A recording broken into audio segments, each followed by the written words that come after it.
পানি নিষ্কাশন ব্যবস্থা বন্ধ হওয়ায় গাইবান্ধার গোবিন্দগঞ্জ পৌরসভার কয়েকটি এলাকায় জলাবদ্ধতা সৃষ্টি হয়েছে। ফলে চরম দুর্ভোগে পড়েছে এসব মহল্লার বাসিন্দারা।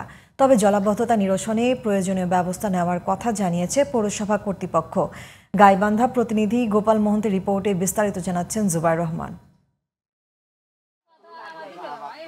গাইবান্ধার গোবিন্দগঞ্জ পৌরসভার ৯ নং ওয়ার্ডের শিল্পপাড়া, মণ্ডলপাড়া, বর্ধনকুঠি, সোনারপাড়া ও প্রধানপাড়ার পূর্বাংশের বাসিন্দাদের প্রতিনিয়ত চলাফেরার পথে এখন পথের কাটা এই জলাবদ্ধতা।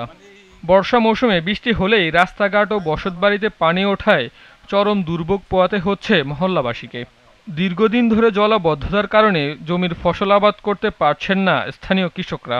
এখন মকর আমাদের কোনো আবাদপাতি করা পাচ্ছি না, আমরা কোনো কিছু করতে পারছি না, রাস্তাঘাট সব কিছুর মুখ নষ্ট হয়ে গেছে। 50-60 বিঘা জমি, একটা জমিরও আবাদ হচ্ছে না। পুরো বর্ষা মৌসুমে একই অবস্থা।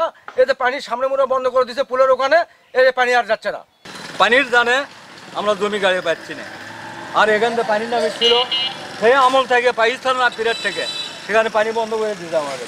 এছাড়াও এলাকায় ময়লা আবর্জনা যত্রতত্র ফেলায় পানির সাথে মিশে তা দূষিত করছে আশেপাশের পরিবেশ। বাড়ছে স্বাস্থ্য ঝুঁকি। ঘর বাড়িও চলে গেছে, কোনো মুখে বাড়ানোর চলবে না, কোনো বুদ্ধি নেই বাবা। ছোটবেলা স্কুলে যেতে পারে না পানির জন্য। বাইরে বাইরে পানি উঠতেছে, শুধু খালি পানি নিষ্কাশনের ব্যবস্থা না থাকার কারণে। ফলফল বাইরে পারতে না, গরু বাস বাইরে পারতে না, নিজেরা কোনো মুখে চলাফেরাও করে পারছি না। এই পানিগুলো নামার কোনো ব্যবস্থা নাই। এটা যদি সরকার একটু ভূমিকা নেয় তাহলে পানিগুলো ওই কলেজের ওই পাক দিয়ে বাইরে চলে যাবে। পৌরসভার নির্বাহী প্রকৌশলী বলছেন, প্রকল্পের মাধ্যমে স্থায়ী সমাধান করার চেষ্টা চলছে। মাটির ওই ড্রেনের যে সমস্ত জায়গায় মানুষ মাটি ছেড়ে ড্রেনটা বন্ধ করে দিচ্ছে, পানির স্বাভাবিক গতিতে যেখানে বাধাগ্রস্ত হয়েছে সেই জায়গায় মাটিগুলো অপসারণ করে সাময়িকভাবে জনগণের জলাবদ্ধতার সমস্যার সমাধান করা হয়। Jubair Rahman, GTV news.